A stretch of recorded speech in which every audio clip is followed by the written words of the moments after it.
Ma préoccupation, c'est de faire mon travail, normalement, faire en tant que dirigeant du parti tout ce qu'il faut pour que mon parti soit prêt le moment venu. Et le Bouba Margari, avant de terminer cet entretien, deux questions, on va dire presque personnelles. D'abord, si en 2025, vos militants et leaders, le parti que vous avez invité au Congrès vous appelle à être leur candidat, le candidat de l'opposition, on va le dire, vous allez vous dire « enfin mon heure a sonné » ou alors vous allez réfléchir par deux fois.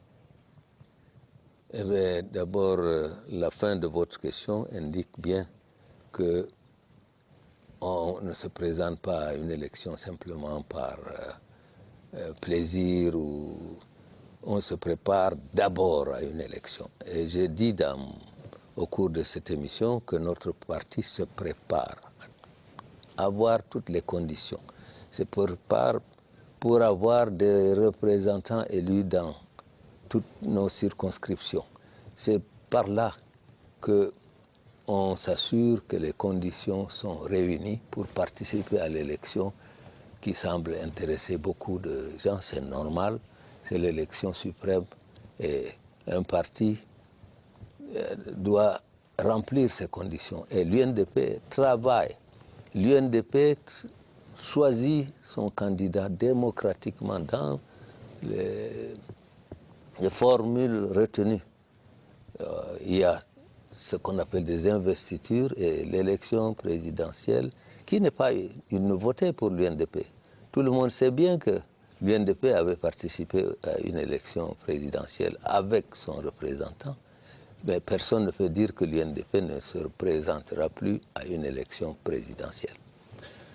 Lorsqu'on a une expérience du pouvoir comme la vôtre, proche collaborateur du premier et de l'actuel président de la République, ancien Premier ministre, membre de plusieurs gouvernements, ancien secrétaire général adjoint de la présidence de la République et à la tête d'un appareil politique comme l'UNDP qui vous a valu d'être troisième à l'élection présidentielle d'octobre 1992, etc. On a le sentiment qu'il ne vous manque plus qu'une chose pour plafonner, et cette chose-là, c'est la fonction suprême de l'État. Est-ce que vous y songez en vous rasant tous les matins, ou alors vous êtes, lorsque vous êtes reçu, par exemple, au Palais de l'Unité, lors des cérémonies, vous vous dites, c'est ici ma place? Encore une fois, je rappelle ce que j'ai tenu à dire pendant toute cette émission. En tant que dirigeant de l'UNDP, je travaille à ce que notre parti soit bien préparé, remplisse toutes les conditions pour se présenter une seconde fois à une élection présidentielle. Et c'est le parti qui va désigner son candidat. Et le candidat, naturellement choisi, non seulement acquérera l'honneur, mais devra savoir qu'il se présente comme candidat du parti avec l'intention de gagner. Autrement dit, vous n'y songez pas en vous rasant tous les matins? Pas tous les jours. Ma préoccupation, c'est de faire mon travail, normalement, faire en tant que dirigeant du parti tout ce qu'il faut pour que mon parti soit prêt le moment venu. Pour vous permettre donc d'aller poursuivre ce travail, Monsieur le ministre d'État, je voudrais vous remercier d'être venu à cette émission. Ma préoccupation, c'est de faire mon travail, normalement, faire en tant que dirigeant du parti tout ce qu'il faut pour que mon parti soit prêt le moment venu. Et le Bouba Margari, avant de terminer cet entretien, deux questions, on va dire presque personnelles. D'abord, si en 2025, vos militants et leaders, le parti que vous avez invité au Congrès vous appelle à être leur candidat, le candidat de l'opposition, on va le dire, vous allez vous dire « enfin mon heure a sonné » ou alors vous allez réfléchir par deux fois. Eh bien, d'abord, la fin de votre question indique bien que on ne se présente pas à une élection simplement par plaisir ou on se prépare d'abord à une élection. Et j'ai dit au cours de cette émission que notre parti se prépare à avoir toutes les conditions. Se prépare pour avoir des représentants élus dans toutes nos circonscriptions. C'est par là qu'on s'assure que les conditions sont réunies pour participer à l'élection qui semble intéresser beaucoup de gens. C'est normal, c'est l'élection suprême et un parti doit remplir ces conditions. Et l'UNDP travaille.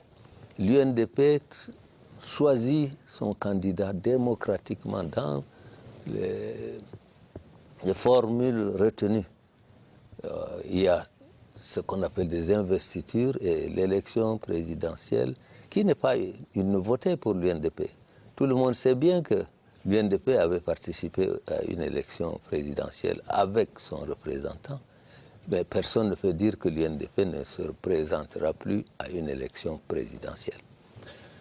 Lorsqu'on a une expérience du pouvoir comme la vôtre, proche collaborateur du premier et de l'actuel président de la République, ancien Premier ministre, membre de plusieurs gouvernements, ancien secrétaire général adjoint de la présidence de la République et à la tête d'un appareil politique comme l'UNDP qui vous a valu d'être troisième à l'élection présidentielle d'octobre 1992, etc.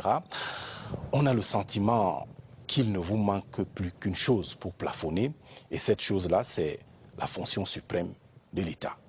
Est-ce que vous y songez en vous rasant tous les matins, ou alors vous êtes, lorsque vous êtes reçu, par exemple, au Palais de l'Unité, lors des cérémonies, vous vous dites, c'est ici ma place?